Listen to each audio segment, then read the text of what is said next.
notre rendez-vous habituel, malgré le temps de pluie. C'est la période de pluie.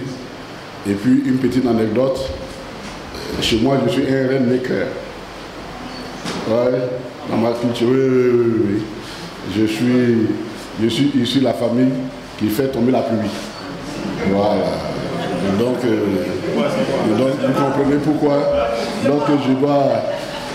ou bien n'est pas là, quand ils sont allés m'accompagner au retour de mon exil, ils étaient très bien mouillés. Hein? Ils étaient très bien mouillés, donc je ne suis pas surpris. Chers amis, la presse, merci d'être venus. Merci d'être venus parce que nous allons aborder deux sujets qui sont très importants. Nous allons aborder ces sujets en rapport avec la foi que nous avons que le président Laurent Gbagbo revient au pouvoir en 2025. Et cette foi fait que nous puissions anticiper sur un certain nombre de réflexions. Et ce qui se passe ailleurs doit nous concerner et surtout nous permettre donc de nous préparer en tant que parti politique, tout en dénonçant, mais en même temps de nous préparer de l'éventuelle, je dirais même la grande possibilité de rencontrer ces mêmes problèmes. La tribune d'aujourd'hui porte sur deux points. Il s'agit de s'interroger.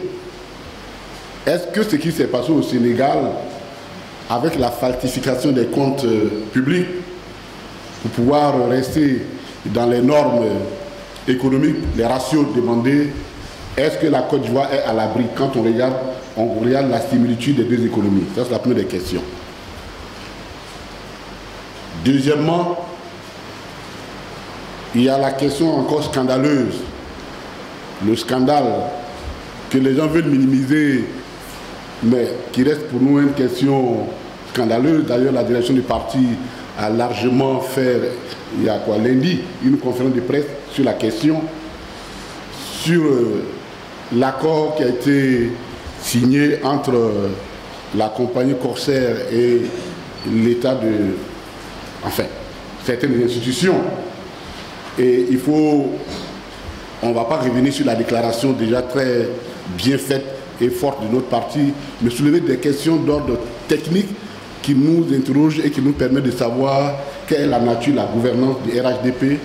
Et évidemment, vous comprendrez quand nous allons rentrer dans les détails sur la santé, sur les données de santé telles qu'elles ont été fournies par nos techniciens. Je voudrais saluer le ministre Issa Mali, président de l'inspection, tous les camarades qui sont de la santé, tout et autres, qui nous ont donné des chiffres. Et quand on a fini de regarder ces chiffres, on comprend pourquoi eux, ils sont obligés d'aller se soigner là-bas. Donc voici les deux sujets. Alors, de quoi s'agit-il pour le premier point? C'est une approche didactique pour que nous comprenions le monde dans lequel nous sommes, comment des gens peuvent contrarier une révolution, même casser l'espérance d'un peuple qui a élu quelqu'un sur un programme, alors que dans la réalité, les décideurs et ceux qui détiennent les manelles de pouvoir sont ailleurs. C'est ce qui s'est passé au Sénégal. Et nous allons prendre le cas du Sénégal, nous allons le rapprocher au cas de la Grèce, et vous allez comprendre pourquoi est-ce que ça nous inquiète ici. De quoi s'agit-il? Au Sénégal, le 24 mars 2024, Diomaye Faye a été élu président sur la base d'un programme du PASTEF, qui est leur parti politique, qui est un programme de rupture totale avec ce qu'on a l'habitude de voir. Un programme de rupture auquel a massivement adhéré le peuple sénégalais, qui remettait en cause, ce programme remet en cause un certain nombre de principes fondamentaux de l'ordre établi et qui maintient les pays africains dans une certaine logique économique et sociale. Ils ont décidé, eux, de rompre avec. C'était leur volonté. Et le peuple les a suivis massivement parce qu'ils ont gagné l'élection présidentielle au premier tour et ils ont gagné l'élection législative de façon écrasante. C'est dire que le peuple sénégalais veut la rupture, voulait la rupture, et cela ressemble exactement trait pour trait à ce que nous vivons aujourd'hui parce que le peuple ivoirien veut effectivement sortir de l'ornière dans laquelle on plonge, le RHDP les plonge. Donc, rupture, programme de rupture, décision forte, programme social hardi. C'est un peu, on pourrait dire, la version démocratique de ce qui se passe dans les pays de l'AES et qui est également l'expression de la volonté commune des Africains. C'est une soif que les Africains expriment de pouvoir sortir et de se décider eux-mêmes leur propre destin. Et ça, c'est important pour qu'on comprenne ce qui se passe par la suite. Et pour qu'on comprenne pourquoi ce sujet nous tient à cœur et pourquoi nous-mêmes, en tant que PPACI, nous devons nous interroger et nous approprier de ce sujet. Et puis, ils prennent le pouvoir subitement. Dès les premiers moments, ils se rendent compte qu'il y a un problème au niveau de la comptabilité publique. Que les comptes publics ne sont pas ce qu'ils sont censés ou réputés être. Là, ils posent un problème de sincérité. Ils le disent déjà en septembre 2024, mais l'administration sortante dit non, c'est pas vrai, c'est des mensonges, ce sont des procès d'intention, c'est pas vrai. C'est ce que l'administration de Macky Sall répond. Et en février 2025, la Cour des comptes du Sénégal révèle que pendant le deuxième mandat de Macky Sall de 2019 à 2024, il y a eu une décision très consciente de sous-estimer le stock de la dette pendant des années précédentes. C'est-à-dire, le gouvernement sortant a falsifié volontairement, c'est-à-dire que ce n'est pas une erreur d'écriture. On peut commettre des erreurs d'écriture comptable, mais falsifier ouvertement la comptabilité pour pouvoir rester dans une certaine logique. Et ça, ce n'est pas étonnant et ça nous donne l'idée pourquoi nous nous inquiétons. Puisque ici, après la crise de 2011, il y a eu des données ici où les salaires payés par l'administration du président Laurent Gbagbo, on leur a dit de ne pas comptabiliser ces salaires-là et de comptabiliser des salaires qui n'ont jamais été payés. C'est ce qu'on appelle la falsification des écritures comptables. C'est une falsification d'écriture comptable. Au point où, cette année, dans la loi de finances, ils ont été obligés eux-mêmes de revenir là-dessus pour dire, bon, trouver une formule pour comptabiliser parce qu'il s'agissait des salaires. Mais pendant tout ce temps, pratiquement plus de 300 milliards, 240 milliards à peu près, ont été pris des salaires qu'on a régulièrement payés. Et l'administration du RHDP a dit non, nous on ne reconnaît pas ces salaires, et puis comptabiliser plutôt des salaires que nous on aurait reçus et on ne sait pas. Mais la comptabilité là, on ne peut pas faire ça. Donc c'est resté en stock, en stock à payer. Et c'est au nom de tout ça là que la condamnation du président Laurent Gbagbo découle. Et toutes nos autres condamnations découlent pour qu'en 2025, dans la loi de finances, ils reconnaissent qu'effectivement il s'agit des salaires qu'il fallait comptabiliser comme étant des salaires. Falsification d'écriture comptable.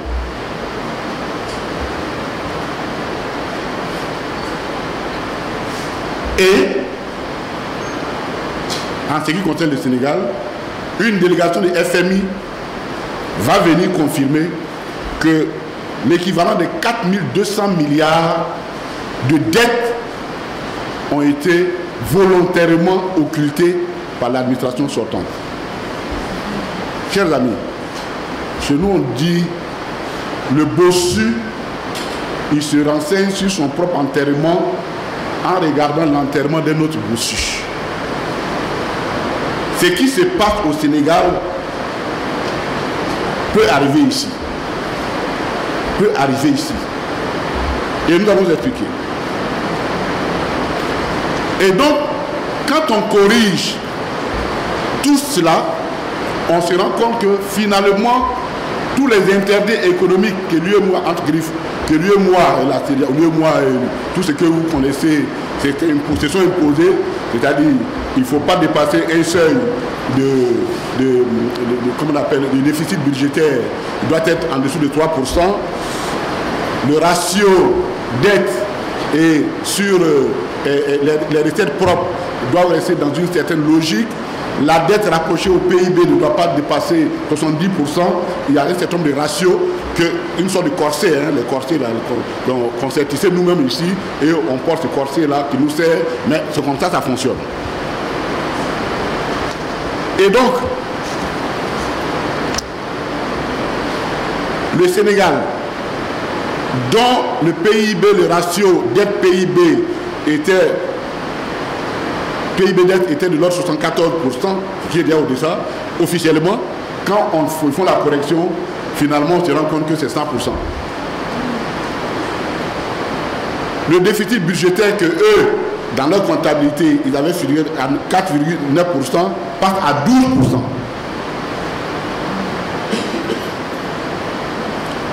Et donc, et comprenez très bien, le FMI, se basant sur ça, décide de geler les accords qu'ils avaient déjà avec l'ancienne administration et donc dit il faut renégocier un nouveau partenaire avec nous. Première chose, dans la foulée, les agents de notation diminuent et cassent les notes du Sénégal. Mais pourquoi c'est important de le dire? Parce que du coup, le Sénégal est obligé, quand on casse vos notes, donc vous apparaissez comme des pays à risque, et donc votre dette, votre empreinte devient plus chère à l'international. Voilà. Pour simplifier, je prends lui le PEC à la banque là. Si le PEC a plus d'argent que moi dans notre banque, quand je vais pour demander crédit, le PEC et moi on n'a pas les mêmes risques. On va regarder, lui là il peut payer pour lui, mais toi là tu n'es pas très sûr. Donc on n'a pas les mêmes risques. On n'est pas traité de la même façon. C'est exactement la même façon que les États fonctionnent. Donc les agents de notation disent, ok, le Sénégal, on casse vos notes. Qu'est-ce qui va se passer finalement? Les nouvelles autorités se sont coincées. Elles sont coincées. Parce que comment appliquer le programme pour lequel elles ont été élues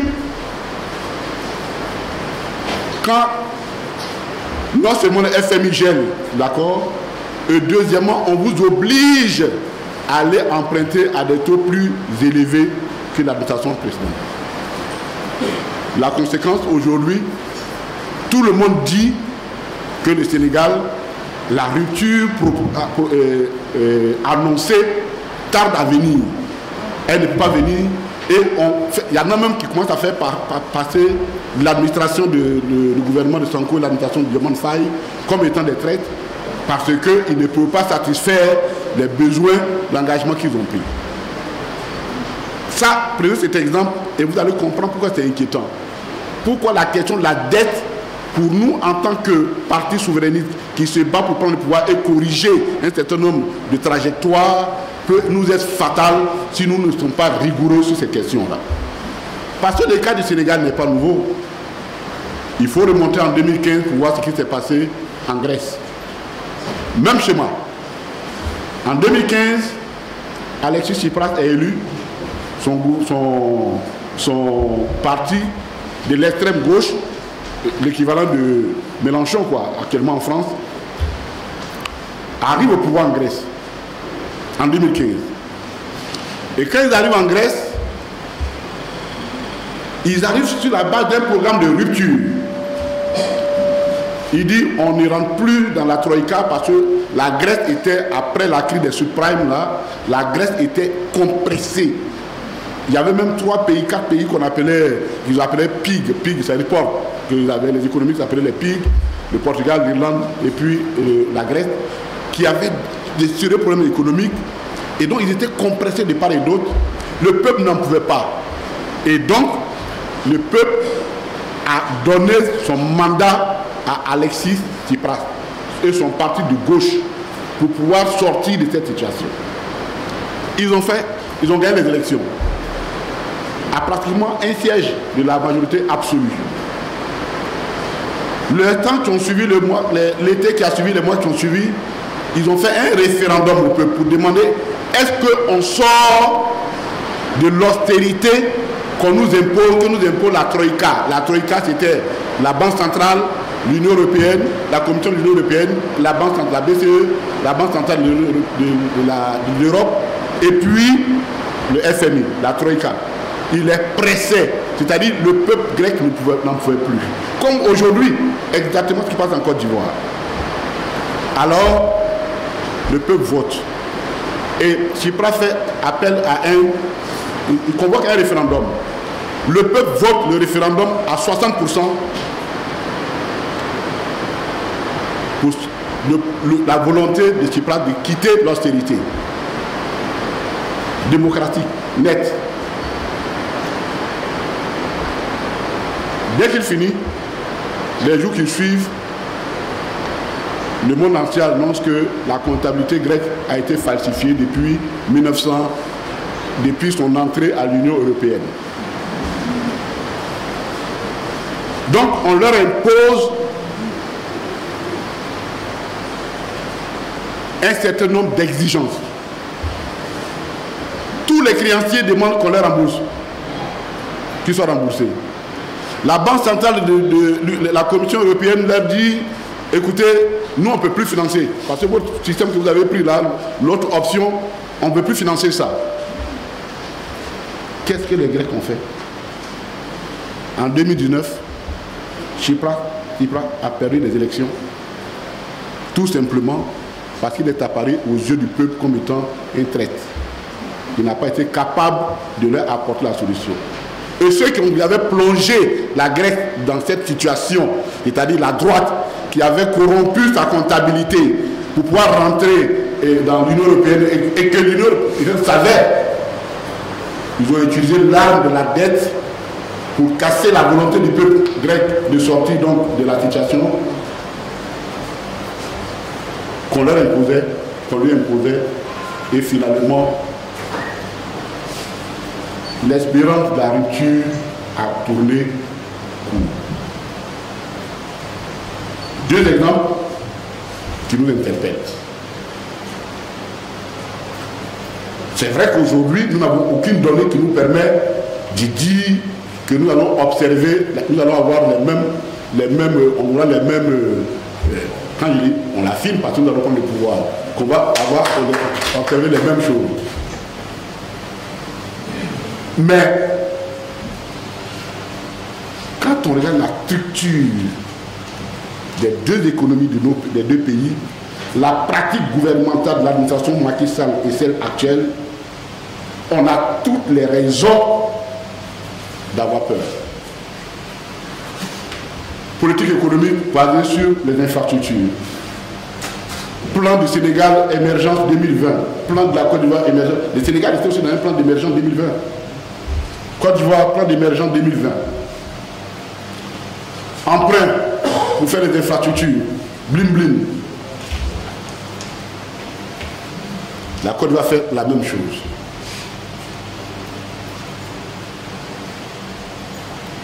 Structure économique. Nous avons la même structuration économique, même si l'économie ivoirienne est encore plus dynamique en termes de volume, mais la structuration reste la même. Faiblesse de la production interne, faiblesse des produits industriels, secteur informel puissant, incapacité à mobiliser les ressources propres internes, ainsi de suite. C'est la même situation. Et extraversion, voilà, de notre économie, une économie extravertie, ainsi de suite. Donc, nous sommes dans la même structuration. C'est pourquoi nous nous inquiétons. Et quand nous nous inquiétons, nous interpellons des acteurs internes et externes qui ont manqué leur devoir au Sénégal, et nous interpellons ces mêmes acteurs ici parce que nous, et dans notre réflexion, on ne va pas accorder une immunité à des personnes qui sont conscientes qu'elles ont fait du faux et à leurs complices qui en étaient informés. Donc les dirigeants de RADP, c'est pour leur dire ceci. L'audit de la dette en Côte d'Ivoire, elle aura lieu. Et quand elle a réussi à la falsification, Partout où vous serez, on va vous chercher, vous allez venir de notre argent. Ça me paraît évident parce qu'il faut qu'on commence à attirer l'attention des uns et des autres sur cette façon de faire. On souhaite ne pas retrouver la même situation. Même si au plus profond de nous, parce qu'aujourd'hui, autant que tu veux, vous demandez à un quel est le volume de la dette, il va te dire un montant. 30 minutes, tu demandes à la même personne, il va te donner un autre montant. Tu prends une autre personne, on ne connaît pas exactement quel est le volume de la dette de la Côte d'Ivoire. Si tu n'es pas sorcier, tu ne peux pas savoir ça. Ça, c'est l'administration qui va sortir. Il reste la Cour des comptes. C'est vrai que la Cour des comptes du Sénégal, aujourd'hui, elle apparaît comme elle va jouer le rôle de héros parce que c'est elle qui a révélé. Mais enfin, on est quand même curieux de savoir pourquoi maintenant, pendant 5 ans, ils ont jugé les comptes de Macky Sall, l'administration Macky Sall, et puis subitement, quand il s'en va, qu'il retrouve la plénitude de leurs compétences, et il dit ah oui, non, il y a eu du vol, comment on appelle, la corruption. Non, un magistrat reste un magistrat. Tu ne peux pas couvrir les manquements graves d'une administration dont tu es censé contrôler et matin pour dire non, moi je vais jouer les héros. Non. Ça aussi, on ne peut pas, l'immunité là, il ne peut pas sortir de l'immunité parce qu'on aura du mal à croire que pendant 5 ans, les magistrats de la Cour des comptes du Sénégal n'ont pas compris qu'il y avait quelque chose. Mais quand je parle de la Cour des comptes du Sénégal, je regarde également la Cour des comptes de Côte d'Ivoire. S'il s'avère que ce genre de falsification existe et que volontairement vous cachez ça, vous serez tenu responsable également. Aucune immunité ne peut être donnée à quelqu'un qui accorde la complicité à une falsification de la comptabilité publique. Donc, en interpellant notre regard sur la Cour d'appel, la Cour des comptes du Sénégal, c'est un regard, un appel à des pieds que nous faisons à l'endroit de la Cour des comptes. C'est la même chose que l'Assemblée nationale.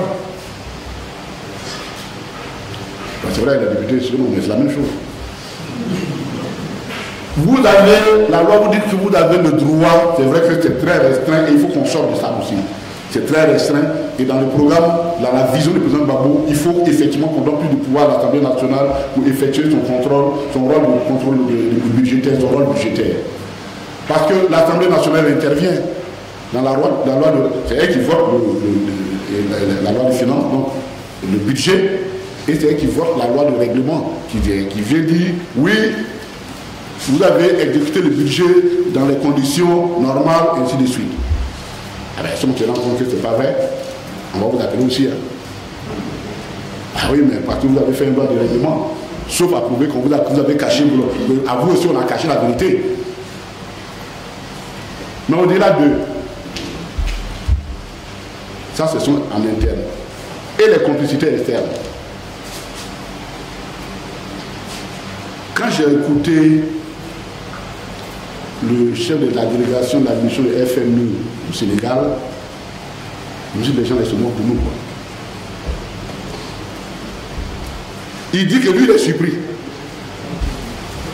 Eux sont surpris, vraiment, c'est pas possible, et ainsi de suite. Je rappelle que le FMI est le gendarme des économies du monde depuis 1944. Et le FMI avait un programme signé avec l'administration précédente, sous certaines conditions qu'il venait évaluer régulièrement. Le FMI ne peut pas nous dire que eux là n'étaient pas au courant de ce qui s'est passé au Sénégal. Ça, j'aurais du mal à comprendre. Alors il faut qu'on s'inquiète.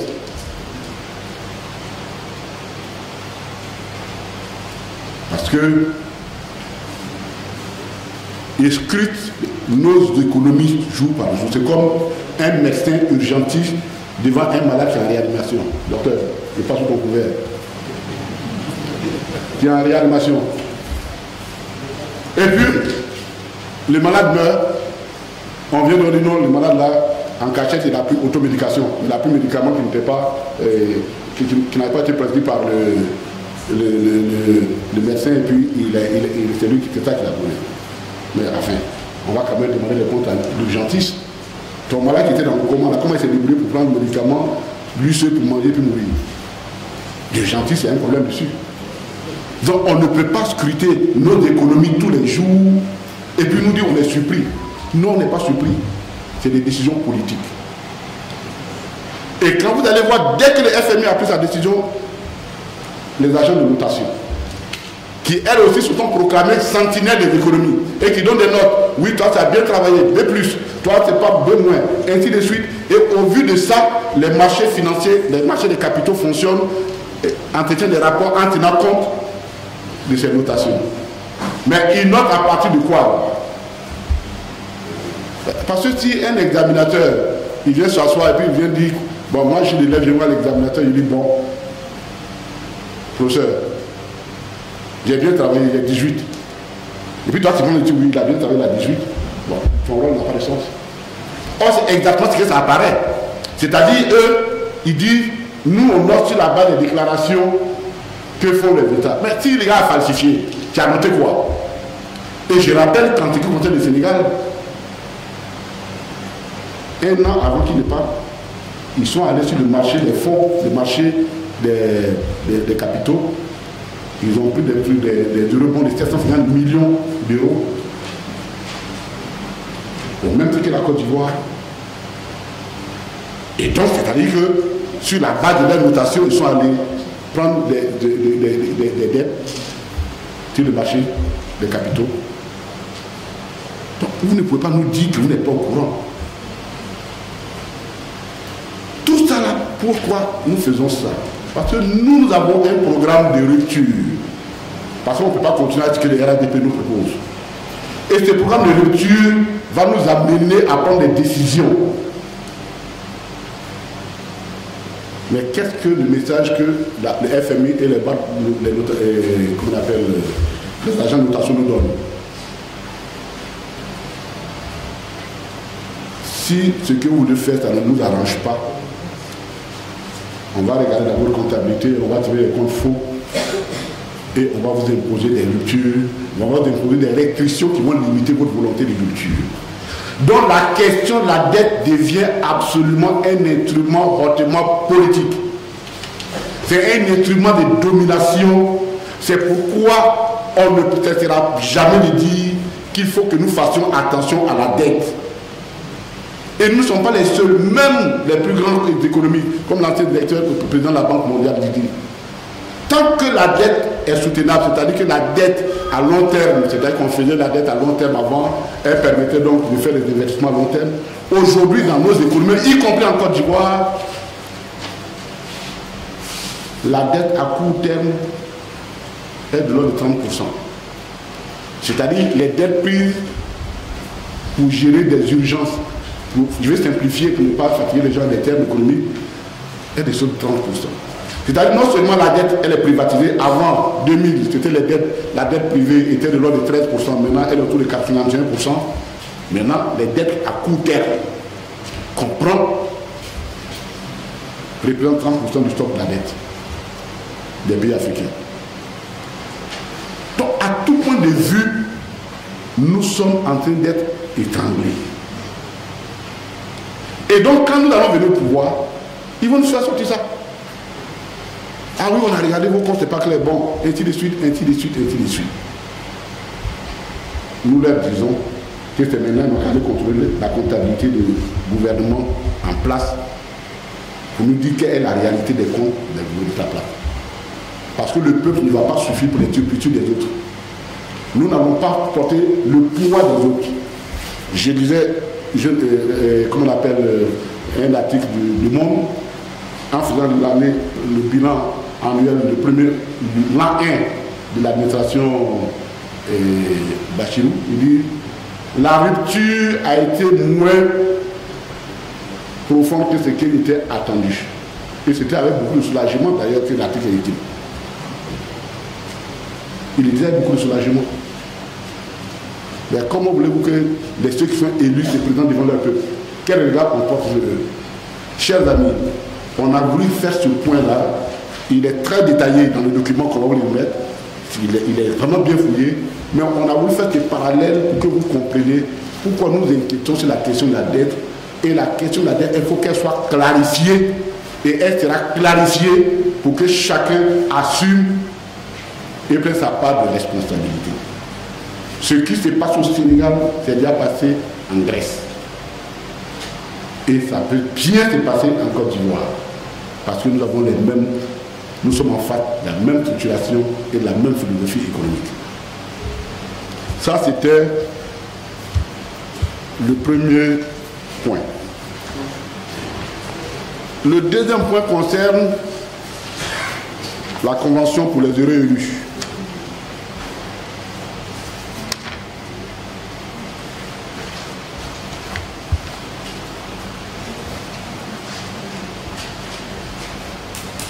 La Convention sanitaire, d'évacuation sanitaire pour les privilégiés de la nation. Donc, il faut l'appeler, hein. Pour les privilégiés de la nation. Le titre, comme nous avons dit, c'est la dissonance entre le discours officiel et les réalités sur l'état sanitaire en Côte d'Ivoire. Parce que on ne peut pas venir tous les jours nous dire nous avons les meilleurs hôpitaux du monde et puis aller se soigner dans des hôpitaux qui sont moins équipés que les nôtres. Si c'est les meilleurs du monde, vous allez d'ailleurs pourquoi?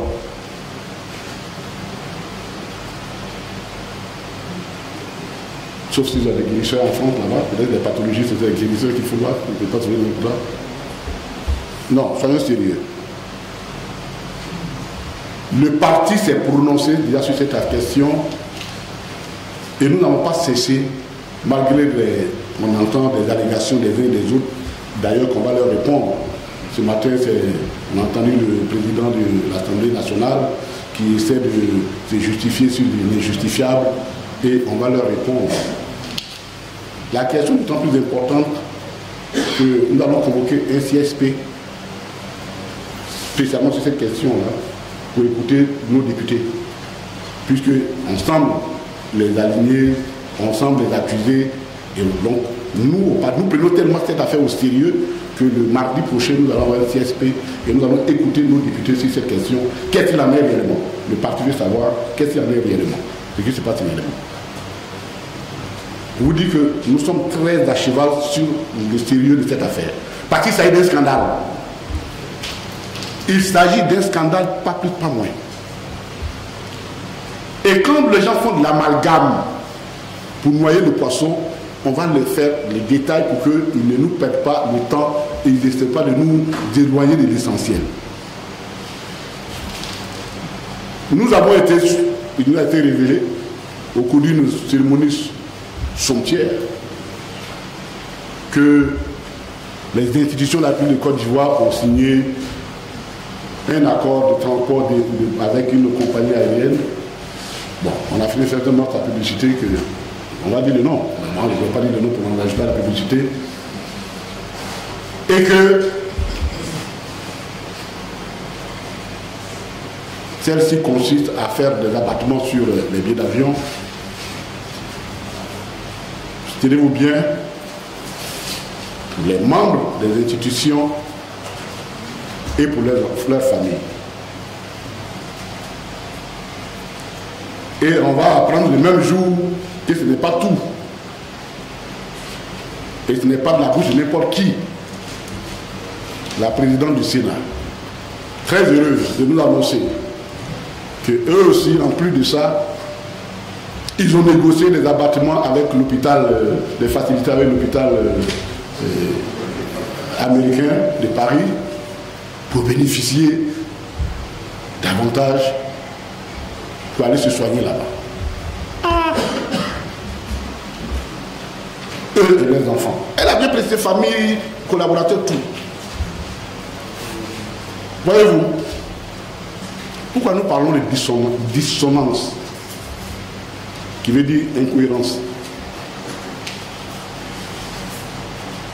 Il y a deux éléments qui nous interpellent. Premièrement, la question de droit que nous nous posons. Parce que on est dans quel pays? On doit se poser, et c'est la question que le PPAC se pose, quel est le cadre juridique de cette convention?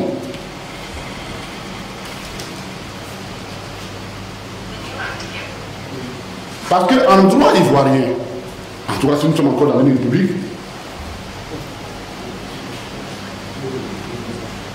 l'État interagit avec le privé dans ce qu'on appelle de façon générique les commandes publiques. C'est-à-dire, l'État, l'administration passe des commandes. Et les noms les mieux connus, c'est les marchés publics.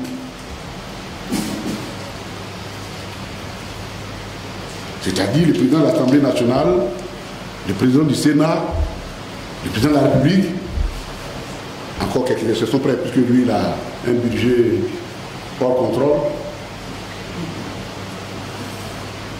Les institutions, l'administration ne prend pas l'argent dans la poche pour se promener pour dire bon, je vais acheter bi, donne-moi un bi, et puis il paie 100 francs. C'est là il tombe dans son main. Et puis je veux acheter cafetière. Non. Il y a une procédure de passation du marché public dans chaque pays.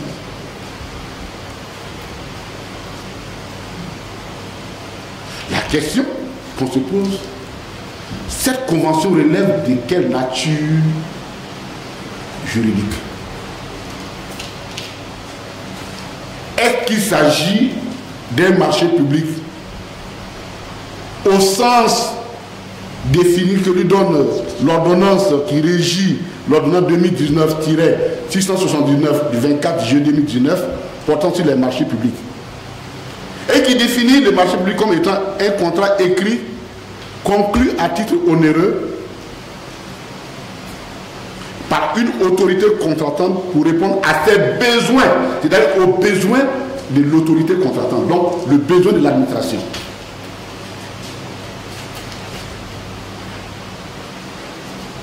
En matière de travaux, de fourniture ou de services. Voici comment l'article 1er définit, de cette ordonnance définit le marché public. Et le même article définit ce qu'on appelle autorité contractante. La personne morale de droit public ou de droit privé ou l'entité mentionnée à l'article 2 du présent code signataire d'un marché public. Et l'article 2 va plus loin. L'article 2 du Code des marchés publics précise que les marchés passés par les institutions, structures ou organes de l'État créés par la Constitution, la loi ou les règlements, pour toutes leurs dépenses de fonctionnement et d'investissement sont soumis au présent Code. Il s'agit notamment de la présidence de la République, de l'Assemblée nationale, du Conseil économique, social, environnemental et culturel et de toute autre institution similaire. C'est-à-dire que ces structures-là ne peuvent en aucun cas rentrer en rapport économique ou financier avec un privé en dehors du cadre régi par cette loi. Mais quand on lit la combinaison, on dit que c'est pour les besoins de l'institution. Et c'est là où nous ne sommes pas d'accord avec RADP. Ils se lancent dans tout. Que l'Assemblée, la dernière fois, le LG avait bien développé, le texte avait bien développé ça ici. Que le gouvernement ou ses institutions, pour raison de bonne gestion, disent oui, nous avons des obligations internationales qui nous obligent à voyager. Oui, on peut négocier avec une structure, mais une compagnie ou n'importe quoi pour diminuer les frais de transport. Oui, ça peut rentrer dans le cadre d'une gestion normale, à condition qu'on lui détermine. Est-ce que c'est par appel d'offres qu'ils ont fait public ou bien c'est un gré à gré? Si c'est un gré à gré, qu'est-ce qui les a empêchés d'être urgent d'attendre que et c'est la question pour Air Côte d'Ivoire qui va rentrer prendre ses vols bientôt, ne puisse pas bénéficier de ce gré à gré. Voici des questions de fond qui relèvent de la gouvernance du RADP. Le reste là, ce n'est pas ça qui nous intéresse. La question de fond, quelle est la nature du contrat administratif de ce marché public qui veut que des gens qui ne soient pas membres de l'institution, donc les enfants, puissent bénéficier. Quelle est la forme? Est-ce qu'ils ont lancé un appel d'offres pour dire le gouvernement ivoirien, dans le cadre de ces mouvements à l'extérieur, cherche une compagnie qui lui fait des propositions. Et puis, il y a eu appel d'offres, les gens sont rentrés dedans, ouverts. Comment ils ont fait ça? C'est telle convention-là. Elle a été passée comment? C'est ça la question du droit. C'est ça la question fondamentale. En plus du caractère hautement immoral et indécent.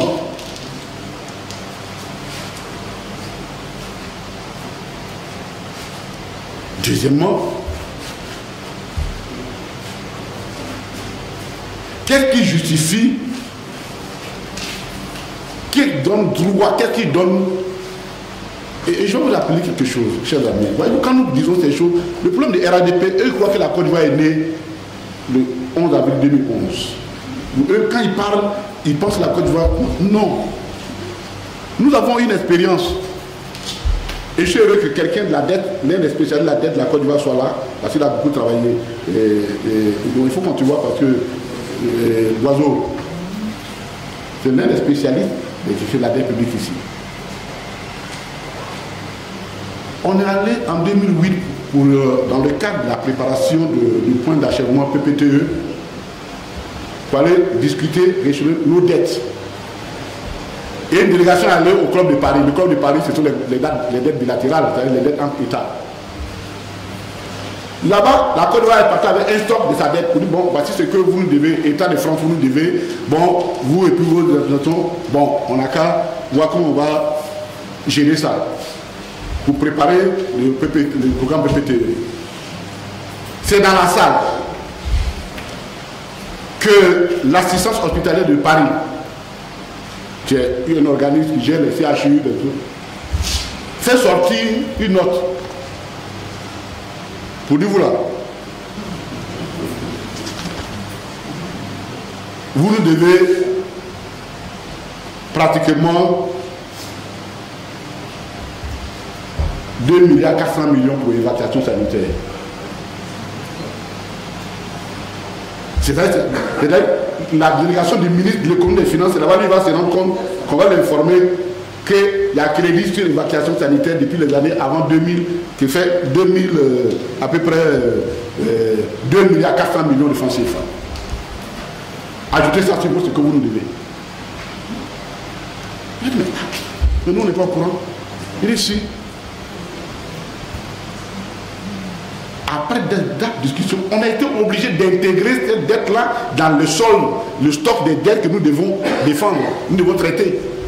Sans même savoir, est-ce que ça concernait les enfants, ça concernait les personnes, on ne savait pas. Ça s'est fait. Donc, ce n'est pas la théorie. Mais pourquoi la délégation ivoirienne n'était pas au courant? Parce que ça s'est fait en dehors du cadre légal des dépenses publiques. Et c'est dans ça qu'on se retrouve aujourd'hui. Parce que quand on va faire le point, un budget, c'est des chapitres qui existent. S'il n'y a pas de chapitre, il n'y a pas de chapitre, on ne peut pas te faire exécuter un budget. Il y a un directeur de financier qui était, un ancien DAF qui a essayé de quoi on parle. Donc, il n'y a pas de chapitre budgétaire. On ne peut pas exécuter un budget. Mais dans le chapitre budgétaire, est-ce qu'on a mis dedans, parce qu'ils vont mettre dessus voyage à l'étranger. Ça concerne quoi? Les membres des institutions ou leurs enfants. C'est la même chose pour l'hôpital de Paris, l'hôpital de Ville. Mais ça, c'est... Je ne sais pas comment Madame la Présidente, à ce niveau, a pu faire sortir ça. On peut aller, en plus de ça, on a un autre avantage, on va aller se soigner à l'hôpital américain avec des facilités.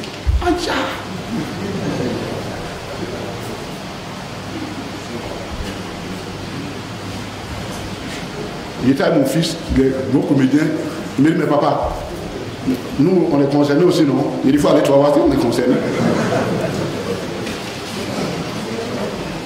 Non. s'il vous plaît. Mais pourquoi nous disons qu'il y a cette dissonance?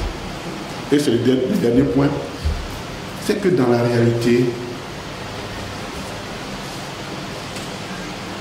le RADP va nous laisser un héritage sanitaire grave.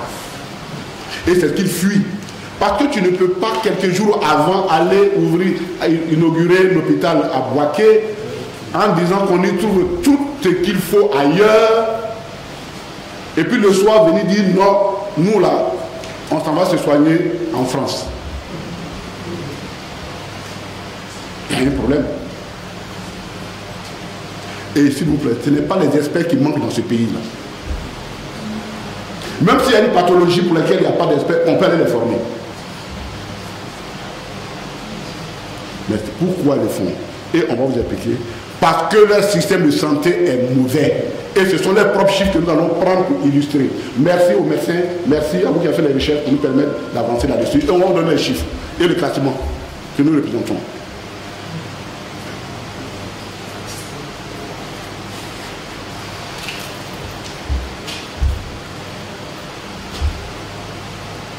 L'espérance de vie en Côte d'Ivoire.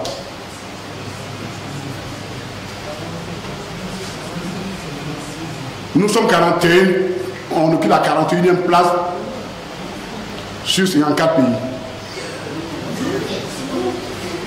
Non, c'est pas moi qui le dis, hein, c'est écrit. Allez-y, l'OMS, vous allez voir. 2024, pour le dernier qu'on a sorti, qu'on a consulté, hein, en 2023, c'était encore plus grave. Hein. Bon, ils se sont débrouillés, ils disent qu'ils ont avancé quelque part. On est la Côte d'Ivoire, qui a l'économie la plus performante du monde, comme ils le disent. La première puissance économique de l'Afrique de l'Ouest, à la deuxième après le Nigeria. L'espérance de vie, 41e place. Même le Libéria est devant nous. Le Togo est devant nous. La Mauritanie est devant nous. Non, je vous l'ai dit. Je vous l'ai dit. Le Ghana, le Sénégal, le Rwanda, la Mauritanie, l'espérance de vie de la Côte d'Ivoire, d'après les petits calculs, ils disent que c'est 61,94 ans. C'est ce qu'ils disent. Quand on sait que chez moi là-bas, il y a au moins 60% des décès qui ne sont pas déclarés. Bon, donc, c'est ceux qu'on déclare, c'est ceux qu'on se débrouille pour faire la moyenne. Le Ghana, c'est 65,5 ans. Le Sénégal, 68,68 ans. Le Rwanda, 69 ans. La Mauritanie, 68 ans. Le Gabon, 68 ans. Le Cameroun, 66 ans. Voilà ce qu'ils fuient. Leur espérance de vie.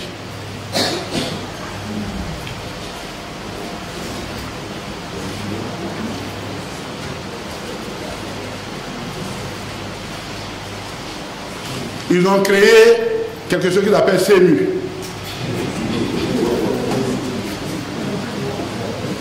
Couverture maladie universelle. Voyez-vous, le problème de nos pays, c'est que on fait la politique avec la haine. Et la politique avec la haine, ça ne passe pas. Nous, là, on a réfléchi sur l'AMU, ça nous a pris des expériences du travail. À cause de leur guerre qu'ils nous ont faite, on n'a pas été capable de la mettre en œuvre. Mais les données sont là, techniques sont là. Ils ont créé quelque chose qu'ils appellent CMU.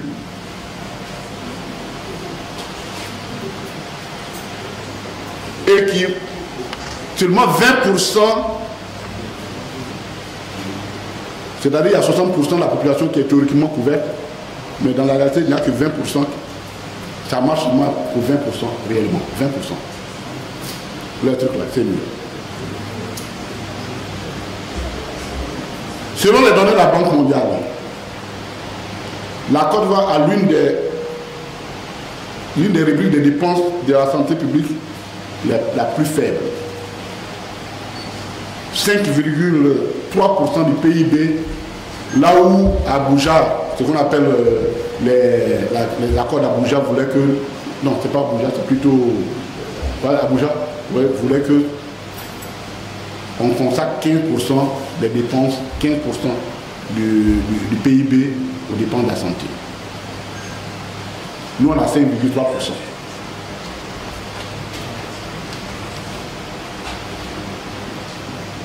Et ce n'est même pas bien réparti.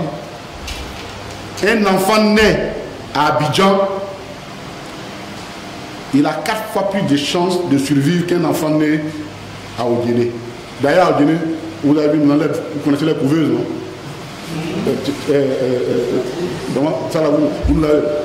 Ousmane, ça vous l'avez mis contre nous. Aïe! Vous connaissez les couveuses pour prématurer à Odiéné? Vous ne savez pas?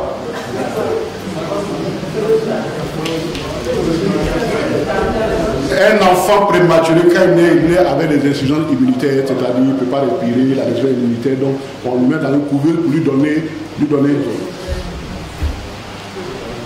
Ils ont tellement investi dans les couveuses à Odiéné que les prématurés, c'est dans les bouses des vaches qu'ils se couchent. Vous savez, l'enfant qui naît, la maman prend l'enfant et s'en va à l'abattoir pour aller coucher l'enfant et le couvrir avec les bouses des vaches.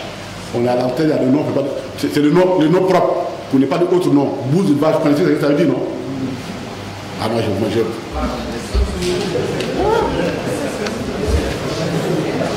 les déchets des vaches, voilà. Il y a une vidéo et c'est quelqu'un qui a filmé, qui a présenté ça. Et ça circule. Et le gouvernement n'a pas encore réagi pour dire c'est faux ou pas. On voit les enfants couchés, les enfants nés, on voit à peine leur visage qui sont couverts par la boue de vache.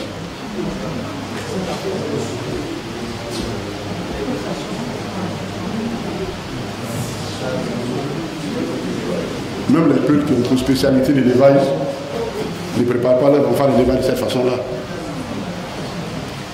Voici ce qui se passe dans notre pays.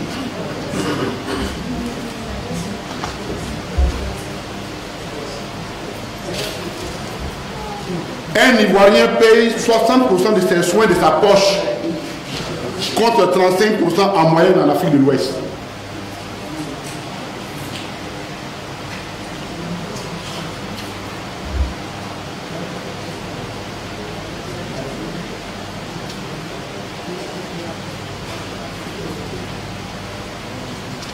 Et il y a les inégalités, comme le disaient les gens, pour le RADP, Abidjan s'arrête, la Côte d'Ivoire s'arrête à Abidjan. Tout près ici, ça ne va pas loin.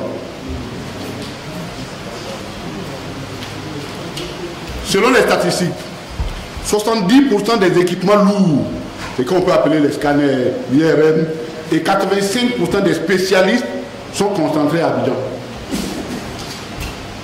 Non, nous là. Nous pour lesquels on a pris les armes,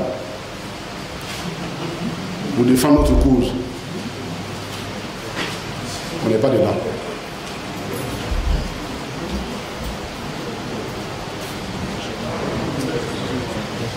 Ok.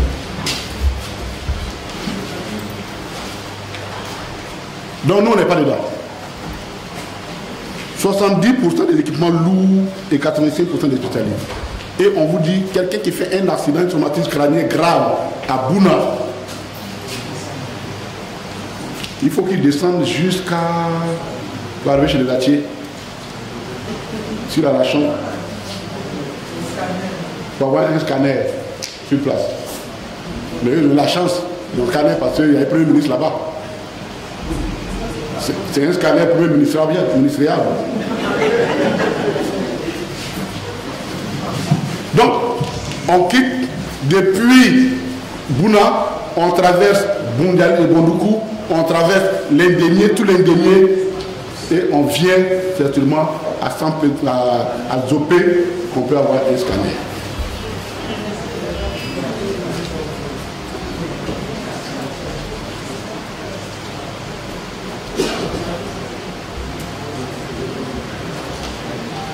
À l'intérieur, il y a un médecin pour 25 000 habitants,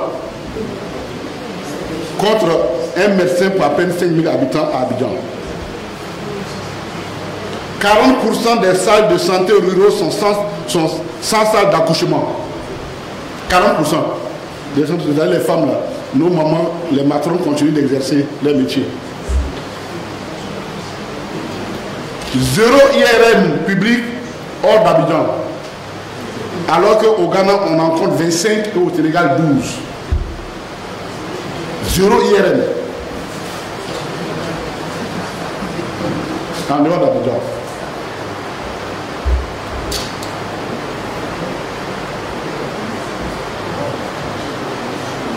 La mortalité et la morbidité. Ça aussi, le bilan accablant parce qu'il joue sur l'espérance de vie. C'est-à-dire si moi je me débrouille, je me termine jusqu'à 80 ans, et puis on prend et puis à quelqu'un qui meurt à 1 an, quand on fait la moyenne évidemment, bon, voilà. Donc la mortalité infantile, la morbidité, ce sont des données très importantes, qui sont des facteurs importants dans le développement, dans l'appréciation d'un état de santé. La mortalité générale est élevée. Elle est de l'ordre de 9,9 pour 1000 habitants, soit 2 fois plus qu'au Rwanda, selon la Banque mondiale. Et notre pays est en tête dans la liste des pays de l'UEMOA en ce qui concerne la mortalité générale. En d'autres termes, on meurt plus dans notre pays qu'au Mali, au Burkina, au Niger, au Sénégal, et ainsi de suite. La mortalité infantile, elle est de 59,2 décès sur 1000 personnes. Presque 2 fois plus au Ghana.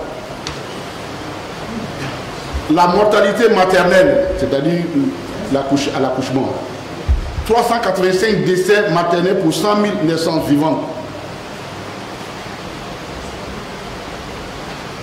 Le paludisme, 3200 enfants meurent par an, des enfants. On ne parle pas de nous autres. Par an, soit la cause de 80%, fait 80% de la cause des décès des enfants.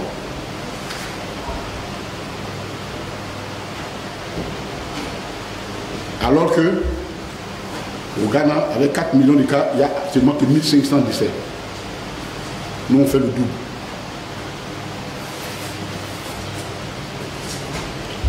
On a 30% des vaccinations, des vaccins qui sont perdus à cause du problème de réfrigération.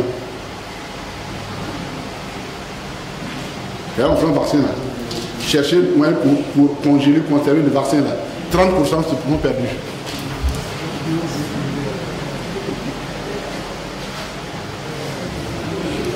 En ce qui concerne les dépenses du budget annuel, seulement 7,29% du budget annuel sont alloués à la santé, contre 13% de fait que pour le Burkina Faso et 8% pour les pays à région au même niveau que nous.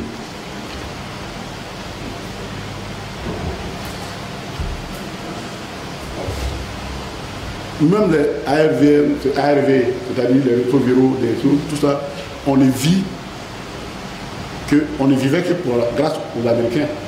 Bon, maintenant Trump est venu. Et on ne s'arrête pas là. La dernière fois, je parlais avec quelqu'un, une spécialiste qui me disait, une dame, médecin, qui travaille à l'USAID avant, qui dit, même l'oxygène dans nos hôpitaux, c'est-à-dire l'oxygène respiratoire qu'on donne, était fourni par l'USAID. Aujourd'hui, ils n'en fournissent plus. Donc, pratiquement, les centres sont en panne d'oxygène.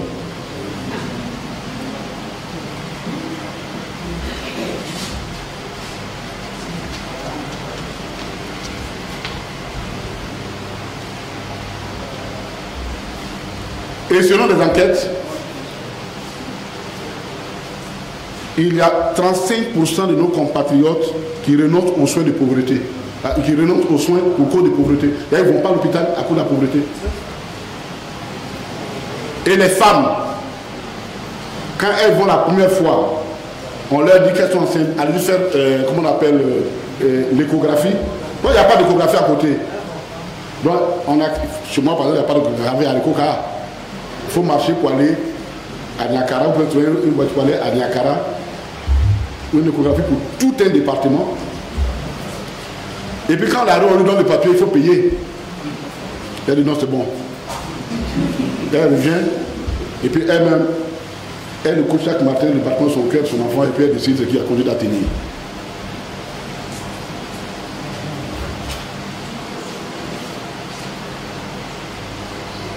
La qualité des services.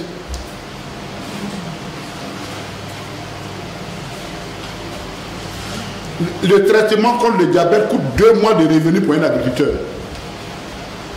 C'est là si les malades diabète là, ça fait 2 mois de revenus pour un agriculteur.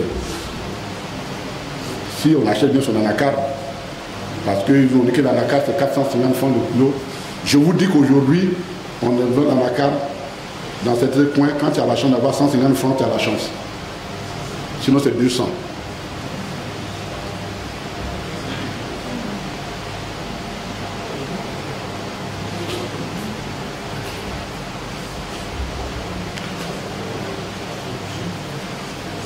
La qualité des services de santé. En Côte d'Ivoire, 15% des patients attrapent une infection à l'hôpital. C'est-à-dire que tu t'en vas te soigner, mais tu attrapes une nouvelle maladie là-bas. 15%. 15%. Au Sénégal, c'est à peine 8%. Parce que là-bas, eux font des audits sanitaires réguliers. Donc chez nous, tu t'envoies un palu, si tu ne fais pas attention, tu reviens avec autre chose.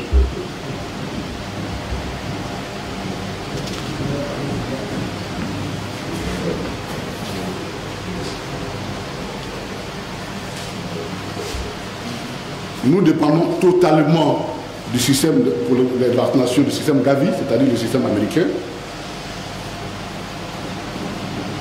des importations. On n'a pratiquement aucune usine publique de fabrication de médicaments en Côte d'Ivoire.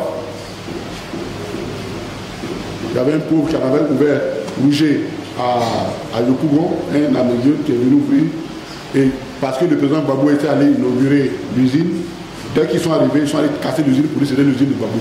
Donc, Rouget est fermé, il n'y a plus d'usine, voilà, un point très. Le Sénégal fabrique ces tests PCR, les tests PCR là, c'est-à-dire l'examen du Covid là, nous on attend toujours, on les importe.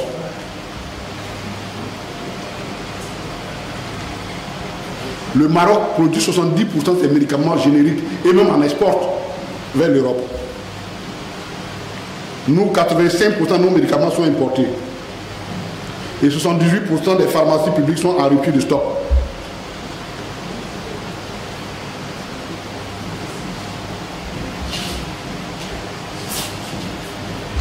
Un pays comme le Rwanda a 200 centres de télémédecine, c'est-à-dire où tu peux rester chez toi et puis demander, je ne suis pas expert, je consulte par voie, par télémédecine, un expert qui me dit, ah, voici les données, quelque chose, puis l'expert, nous, on n'en a pas. On n'en a que 12, puis ils sont à 200 au Rwanda.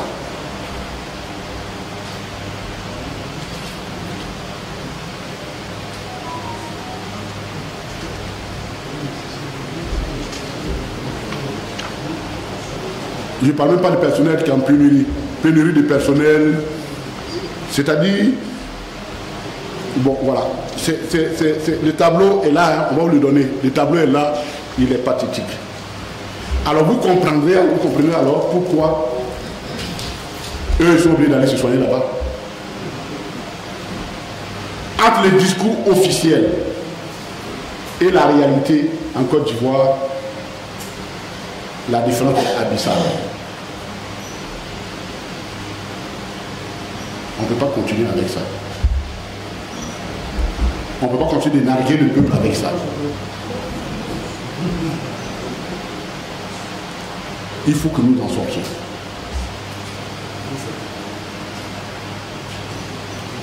Trop de mensonges, trop de propagande inutile, trop de détournements de fonds,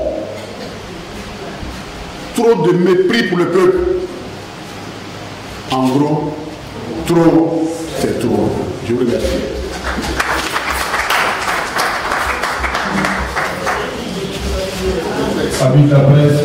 Attends, je finis rapidement. Un détail sur la gouvernance. Un détail. Je vais vous lire, vous dire, quand on dit trop, c'est trop. Je vous lis un truc. Cercé de Gaulle le 15 avril 2025.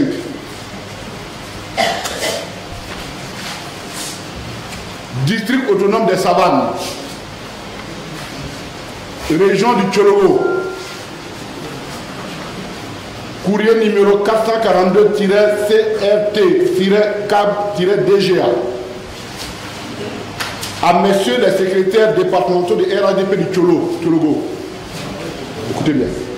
Objet, recrutement de personnel pour le port sec de Ferkessé-Dougou. Messieurs les secrétaires départementaux, j'ai le plaisir de vous informer que dans le cadre du démarrage des activités de la cellule de gestion du projet de construction du port sec de Ferkessé-Dougou, il est lancé le recrutement de personnel dont les profils sont les suivants. Un directeur technique adjoint chargé des travaux de route ayant un niveau d'ingénieur de travaux Bac+C, 2 interprètes pouvant traduire correctement la langue chinoise en français et vice-versa, conducteur d'engins lourds, mécanicien d'engins lourds, menuisier, ferronnerie, maçon. Le dossier de candidature a déposé à l'administration de la district Lille au port sec de Ferkessé-Dougou à Déco-Car, rue de Wangolo à 300 mètres du corridor nord. Pour toute information supplémentaire, appelez 01 02 33 33 33. Veuillez agréer, monsieur le secrétaire départemental, les personnes de ma parfaite considération. Signé le deuxième adjoint, je n'ai pas dit son nom. C'est un parent. Je ne vais pas le trouver. Signé le deuxième adjoint du conseil de la région. Est-ce que vous avez compris? C'est-à-dire une institution de la République s'adresse à un parti politique pour l'informer de l'existence de postes de travail pour un service public.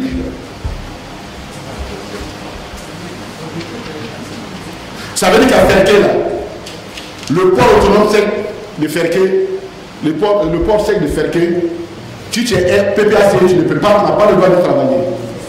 Si tu es PDCI, tu n'as pas le droit de travailler. Il n'y a que eux seuls qui peuvent travailler. C'est inacceptable ça dans un pays. Ce ne se fait pas ça dans un pays.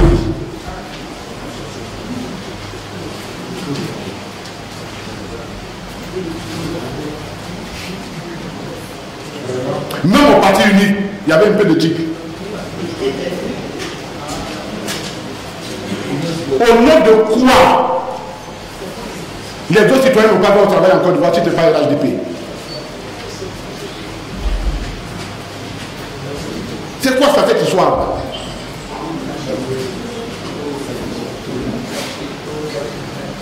On ne peut pas accepter. Et les Ivoiriens disent trop, c'est trop. Merci beaucoup. Avis de la presse. Monsieur Parole Jobat de RLTV.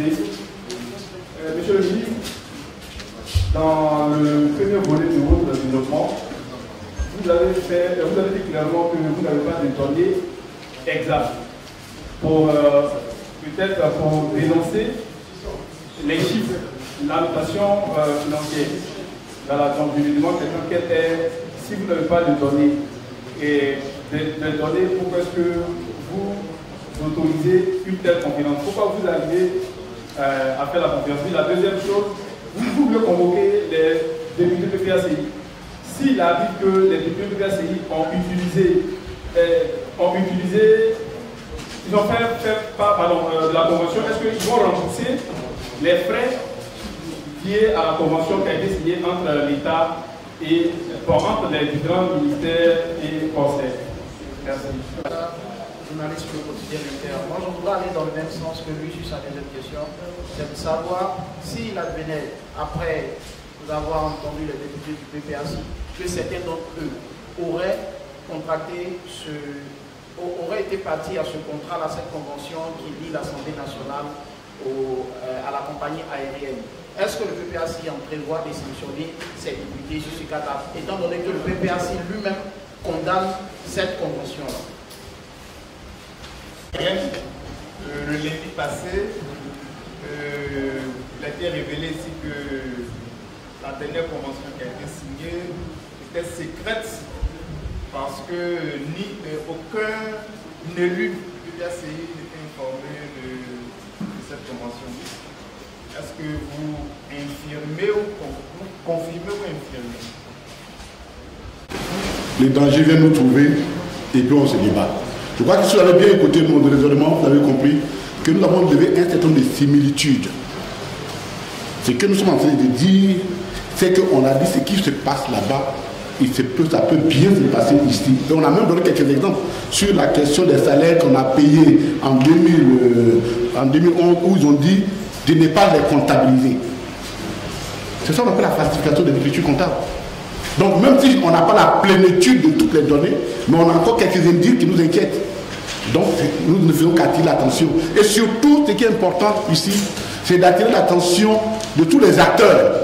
Que nous, il ne faut pas qu'ils attendent et que nous prenions le pouvoir et venons faire sortir des éléments pour contrecarrer notre programme de gouvernement que nous avons prévu pour les Ivoiriens. Comme ça s'est fait contre l'administration de Diomaye Faye. Donc notre approche est très logique. On n'attend pas du tout que le mal nous arrive avant de faire de la prévention. Et je crois que c'est très important. Maintenant, je crois qu'il faut que on fasse très attention. On va écouter nos députés, et je réponds en même temps à vos choses. On va les écouter pour savoir qu'est-ce qui s'est passé réellement. Est-ce qu'ils étaient au courant, ils avaient la plénitude, la connaissance de ce qui s'est passé? Nous sommes pour le moment au stade des informations. Quand nous serons suffisamment informés, le communiqué qui suivra notre rencontre, vous serez communiqué, vous serez informé. Mais le problème, il ne faut pas faire la part des choses. Si effectivement, nous, les deux députés, aller se soigner à l'hôpital américain avec une réduction, bon, ben ça, on va lui demander au nom de quoi il a fait. Au nom de quoi il a fait. Maintenant, si c'est les frais, je dis quelqu'un, je vous ai dit qu'il faut faire la part des choses. Tant qu'il s'agissait de prendre un moyen pour diminuer les dépenses publiques, entre un accord pour l'intérêt de l'État et des structures de l'État, il n'y a pas de problème. Mais ce qui est le problème, et qui fait qu'on ne sait pas quelle est la nature du contrat, c'est le fait que, en plus des élus, on met les parents. C'est ça qui est notre problème. Et effectivement, si l'un de nos députés a bénéficié de ça, bon, on avisera. Mais tant que c'est pour aller quelqu'un aller en mission, on envoie une mission et puis tu bénéficies de ces choses en tant que député. C'est-à-dire, le scandale n'est pas lié comment on appelle, au fait qu'on ait pris des dispositions pour diminuer les frais de fonctionnement de notre structure. Non. C'est ce qui accompagne là qui fait le scandale. Je crois qu'il faut qu'on fasse la part des choses. Bon, sanction des députés, on vient de répondre à votre, c'est la même réponse. Hein. Bon, la dernière question, nous allons interroger les députés. On va savoir, ils étaient vraiment informés. On leur a dit quoi? Parce que si moi je suis député, parce que ce n'est pas tous les députés qui s'en vont signer. Si je suis député et que le président, mon adjoint me dit, ah, on a négocié avec telle compagnie pour faciliter vos missions à l'étranger, mais les députés, là, lui, s'en tient à ça. Il ne va pas aller chercher. Si on lui a donné l'information, il n'y a pas de problème. Mais par contre, s'il savait qu'en plus de lui, sa copine peut partir, son enfant peut partir, sa maîtresse, sa femme et eux, ah, ça devient notre affaire. Donc il faut faire la part des choses. C'est pourquoi vraiment nous tenons à ça. Le président Gbagbo tient vraiment à la transparence et à la clarté de ces questions-là. Il nous a instruit, le CSP va se réunir avec les députés pour comprendre comment ça s'est passé. Et si eux-mêmes étaient trompés, parce que ça va être trompé, et d'ailleurs on vous dit, mais on ne vous dit même pas le fond des choses. Vous ne savez même pas qu'on a essayé dans votre dos pour vos enfants, et puis vos enfants ne sont même pas informés. Donc tout ça, ça fait partie des questions qu'on va leur poser, et ce qui sortira, vous serez informés. Est-ce que nous avons des questions? Ok. Mais nous faisons, de plus en plus, nous parlons aux Ivoiriens. Nous attirons leur attention sur un certain nombre de faits. Je pense que très bientôt, le secrétaire général même sera venu de vous convoquer encore parce qu'on va de surprise en surprise dans ce pays-là. Il y a des choses auxquelles un homme normal ne pense pas Et puis, on vient vous les donner et on les découvre. Le président n'a pas lancé le slogan « trop, c'est trop pour rien ». Il y a de l'exaspération. Il y a de l'exaspération. Et quand nous faisons ça, c'est pour interpeller à la fois les autorités, mais attirer l'attention du peuple aussi sur ce qui se passe dans ce pays. Notre pays va mal. Et c'est le sens du mot trop, c'est trop. Retenez ça. Trop, c'est trop. Et quand trop, c'est trop, il faut dénoncer trop, c'est trop. Je vous remercie. Merci.